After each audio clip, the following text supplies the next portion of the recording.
Mapagpalang araw ulit sa inyo mga kabayan. Ngayong araw ay ipapakita ko sa inyo ang loob at labas nitong bahay na aking pinagawa sa probinsya. Ang video na ito ay ginawa ko para makapag-inspire ako sa mga kapwa ko OFW o sa mga nangangarap magkaroon ng sariling bahay. Sasabihin ko dito mga kabayan kung ano yung mga proseso at ang ginawa ko na magkaroon ako ng sariling bahay sa loob lamang ng 1 taon at kung magkano ang inabot sa pagpagawa ng bahay na ito. Halos lahat naman ng mga OFW ay nangangarap magkaroon ng sariling bahay, pero ang masakit na katotohanan ay halos lahat ng mga OFW ay walang naiipon pag umuwi na ng Pilipinas. Ipapakita ko muna sa inyo itong mga litrato kung saan under construction pa itong ginagawang bahay. Hindi nga ako makapaniwala hanggang ngayon na magkaroon ako ng ganitong sariling bahay dahil dati pangarap ko lang magkaroon ng sariling bahay dahil sa hirap ng buhay ay nangarap talaga ako at gumawa ko ng paraan. Tara na mga kabayan, uumpisahan ko na ang pagtuturo sa inyo dito sa pinagawa kong bahay. Bali yung kapatid ko pala ang pinagkatiwalaan ko nito sa paggawa ng bahay. Siya ay civil engineer graduate at saka mayroon siyang idea kung ano yung mga materialis, ano yung mga standard size sa paggawa ng bahay.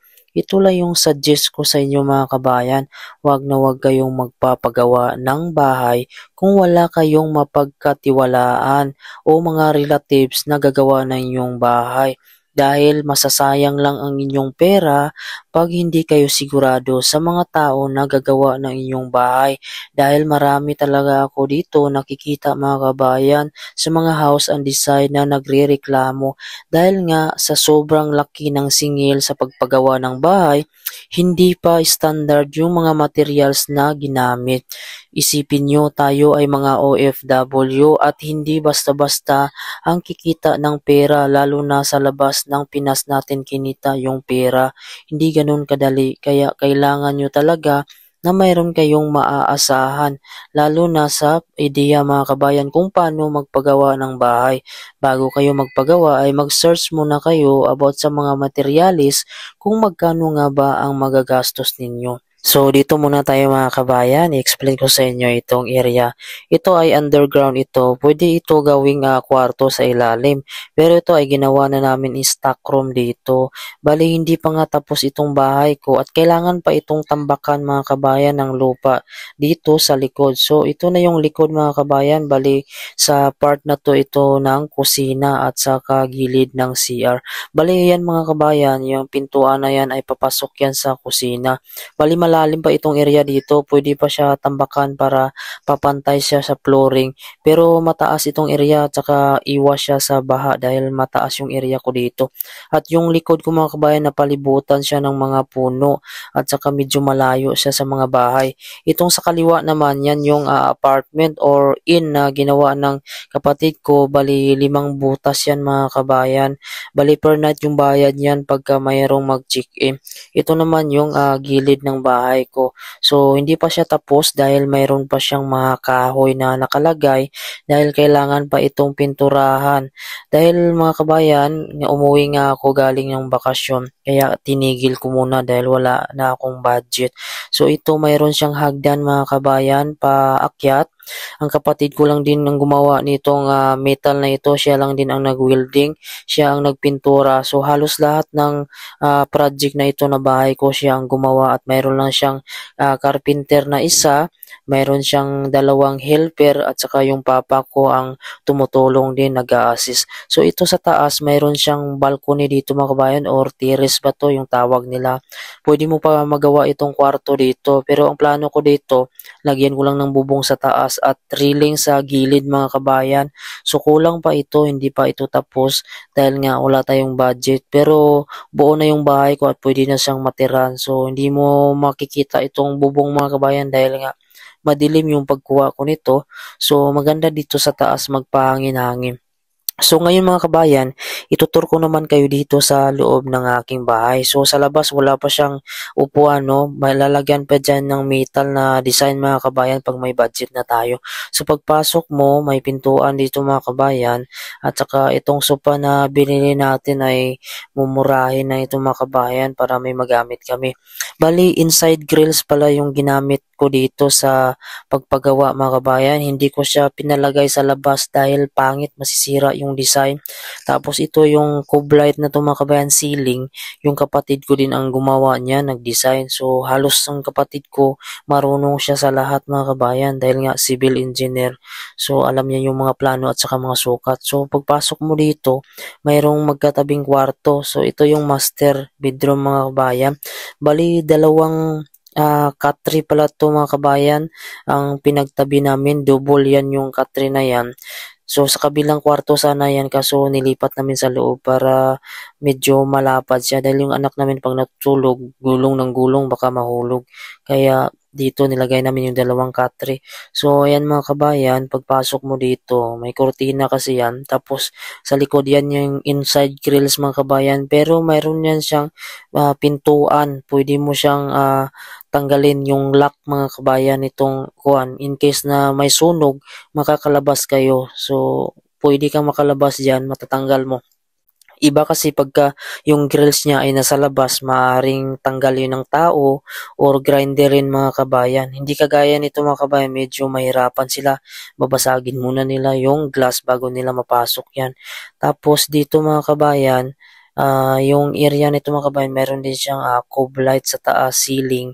So yung kapatid ko din yung naglagay niya ng mga ceiling na yan at saka cove light. Siya na din yung nag-electrical kaya medyo nakatipid ako. Tapos dito sa gilid, mayroong kwarto din dito na isa. Yung kalakihan pala ng kwarto ko mga kabayan, yung master bedroom na sa 3 meters by 4. So ito mga kabayan, nasa 2 meters by 3 yung kwarto na to sa kabila. Tapos yung sa gilid mga kabayan, CR na ito. Buksan natin ito mga kabayan, ang loob na ito at ipapakita ko sa inyo kung ano yung itsura. Mayroon siyang toilet dito at saka sa unahan mga kabayan, mayroon siyang laboratory kung saan pwede kang maghilamos. So wala pa siyang salamin, plano ko lagyan ng salamin dyan para pwede mo makita yung sarili mo. At saka yung tiles niya, abot siya hanggang sa taas. At mayroon itong division mga kabayan, yung sliding glass siya. Tapos, pwede mo siyang isarado pagka nag-shower ka dito para yung tubig hindi tatalsik doon sa may toilet area mga kabayan at dito lang siya banda sa ilalim para yung tubig hindi siya dudulas dito sa may toilet. Pag gumamit ka dito ng toilet, hindi siya basa. So, ito lang yung kagandahan mga kabayan pag may division siya na glass ay pwede mo siyang isarado. So dito, ito yung sala mga kabayan, nag-uusap itong aking binan at saka yung mga kapatid ko. So dito mga kabayan, pag baba mo dito, yan lalagyan niya ng TV. So wala pa tayong TV dun sa gilid. Tapos ito yung kusina ko dito. Medyo malawak na itong kusina ko. Actually, wala sana itong kusina na extension dito. Yung kusina sana, doon na sa kabila yung lalagyan sana ng TV. Kaso medyo naliitan ako mga kabayan sa bahay pagkakasama na doon yung kusina at saka babaho siya pag nagluluto ka dahil malapit sa kwarto. Kaya pina-extend ko na itong kusina na ito. Bali mga kabayan, itong kusina na ito ay temporary pa yung mga lababo na yan mga kabayan, yung lalagyan ng mga lutuan. So ito mga kabayan, inside grills din yan, saka gelusil na yung lagay dyan mga kabayan na glass. Ayan, kahoy lang yan mga kabayan, itong lababo na yan, hindi pa yan siya tiles dahil wala pa tayong budget. Medyo mahal talaga magpagawa ng bahay, halos dumoble kasi yung presyo sa ngayon yung nagpagawa ako, hindi na gaya nung nakarang taon medyo mura. So ito na yung mga underground mga kabayan. Bali dito may pintuan. Pagka pwede mo siyang gawing extension dito na lagyan mo siya ng bubong at saka washing area yung plano ko dyan at tambakan ng lupa dyan para papantay siya dito sa floor ng kusina. So yan yung cabinet natin, kahoy lang din yan mga kabayan na ginawa lang din natin purari, pininturahan.